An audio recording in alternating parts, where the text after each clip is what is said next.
তওবা করবেন কিভাবে? তিন ভাবে। তিন জিনিস একসাথ হলে তওবা হয়। চোয়াকার চা লেখলে চা হয় না, শব্দ হয়। চা পাতা চিনি পানি একসাথ করলে চা হয়।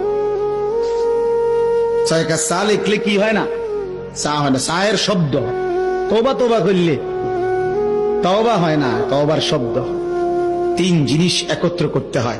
এক নাম্বার, আল্লাহকে বলতে হবে দিল দিয়ে কলিজার ভেতর থেকে যে আল্লাহ আমি গুনাহ ছেড়ে দিলাম। দুই, আর করব না মালিক, আমি ওয়াদা দিলাম। তিন, আমি লজ্জিত মাওলা, আমি মাফ চাইলাম।